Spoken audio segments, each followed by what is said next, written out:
When I began here in 1991, I knew I had been called to be a teacher. My family were immigrants from Trinidad and Tobago, and they came to the United States, the land of opportunity. However, my father of African descent and mother of Indian descent learned very early in the late 1960s that although the land was full of opportunities, the opportunities themselves were disparate, incongruent. And for that reason, they decided to send my siblings and I to schools outside of the town that we lived in. There were very few students, faculty, anyone who looked like my siblings and I.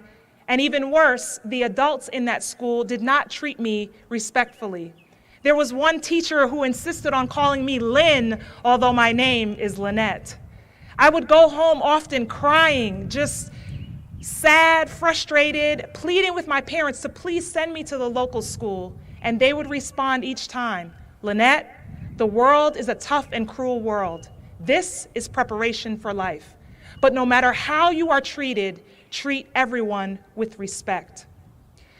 As I would converse with my neighborhood friends who looked very much like me, and we would talk about the education programs in our schools, I realized at a very young age that the educational opportunities were also incongruent.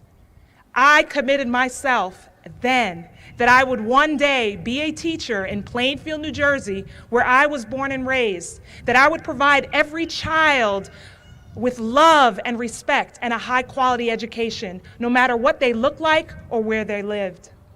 I am grateful for my faith in God, for my family, some of whom are with us here today, and for the foundation I received at Greensboro College, including the children's literature course taught by the ever-energetic and eclectic Dr. Cates, for providing me with a strong foundation. It is my hope that each of you graduates will endow others, even when you are ostracized, marginalized, or disrespected. God has a plan and purpose for your life, and He will most definitely see you through. As you all know, there are also obstacles that we have in life, some that we bring upon ourselves and others that just sort of happen. For me, at the age of 19, just 3 weeks before my junior year began here, I gave birth to our older son, Shakir. At that time, Milton and I were not married, and my parents, being Christians, were very disappointed, as you can imagine. However, they overflowed my life with their love.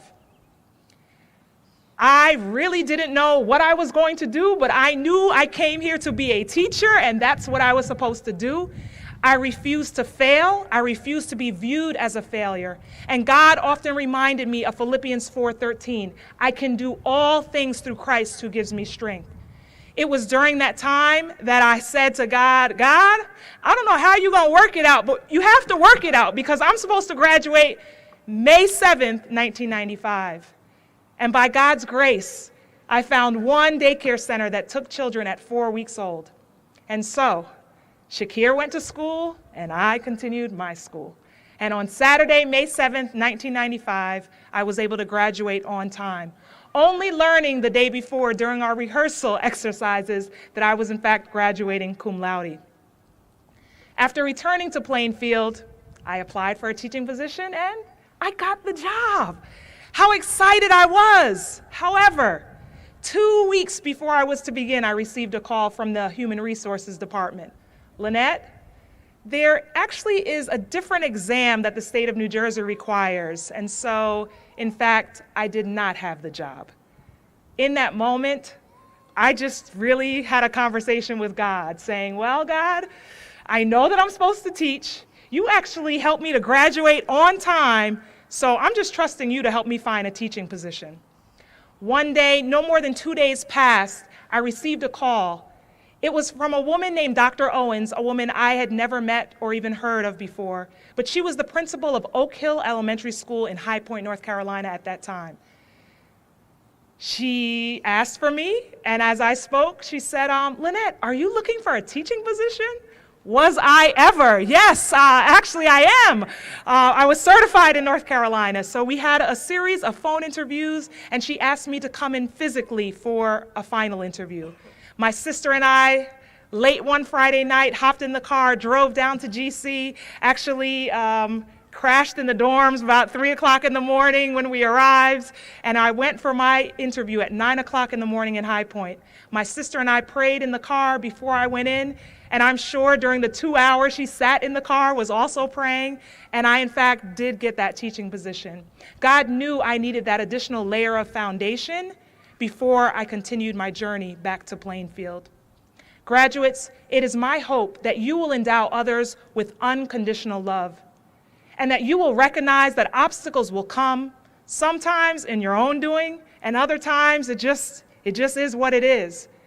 But that you will approach life with a laser-like focus and keep the faith. My quest for justice continues. In 2009, when I was accepted to Harvard to work on my doctorate, I thought that my research would focus on effective school leadership, something along those lines. But it was when I started researching juvenile justice education, a population, as we know, is overwhelmingly children of color, children with special needs, and youth who are impoverished. I recognized once again this educational injustice, and I knew this was my path. While I am still focused on ensuring that all children are loved and respected, that all children receive a high-quality education, I now know that the all includes those who are free and also those who are incarcerated. My prayer for the past 7 years has been, Father God, help me to be a better wife, a better mother, a better sister, a better daughter, a better aunt, a better cousin, a better niece, a better in-law, a better granddaughter, a better servant. And Father God, as you enlarge my territory, as you increase my sphere of influence, use me to be a blessing for others. And I will tell you that as I put others first, God continues to elevate me and use me for his good. It is my hope, graduates, that you will endow others by praying for them and also providing them with your service. Dr. Martin Luther King Jr. once said, life's most persistent and urgent question is, what are you doing for others? Today we celebrate you. You earned your degrees. Congratulations. But just know, this degree is not just about you. This degree is for you to use to positively impact the lives throughout this world within your sphere of influence. Mother Teresa once said, I alone cannot create change throughout the world, but I can cast a stone across the waters to create many ripples. Graduates, for the past 22 years since graduating from Greensboro College, I have been casting stones, creating ripples across the waters of educational injustice. My unique print includes that of being able to author the first ever juvenile justice book that provides a systems-level view for juvenile justice educators as well as the educational programs. While we celebrate our commonalities, it is also important that you understand your uniqueness. You see, you may or may not know your birth mother or birth parents. You may or may not have a good relationship with your parents. However, one thing you should know and be very thankful for is this. The man and the woman who came together to make you, while you were in your mother's womb, a combination of the amniotic fluid and you flailing around with your hands and your feet is actually what caused your fingerprints and footprints by the time you were 6 months in your mother's womb. It is the reason why there is no twins or quintuplets even who have the same print. It is my hope, graduates, that you will embrace your uniqueness and that you will use your unique prints to cast a stone across many seas to create positive change in our world. As each of you come across the stage and receive your degrees, you will receive a stone to commemorate this day. It is Greensboro College's gift to you that will hopefully help you remember this moment, but also signify your need to have a profound impact in our world. Well, before the band starts to play as my cue to take a seat, allow me to provide you, GC Class of 2017, with my final ode. So here we go. Some of you thought this day wouldn't be possible, that getting this degree was just a dream. And yet you sit here with smiling faces, being recognized as a member of our nation's elite percent of 11 and 33. But remember, this degree is about more than mere status. It is about bettering yourself. It is about bettering others. It is about climbing that selfless lattice. With your unique prints, go forth, create positive ripples, make GC proud. But most importantly, remember to be a blessing to all those within your sphere of influence with everything you are able to endow. Congratulations, graduates.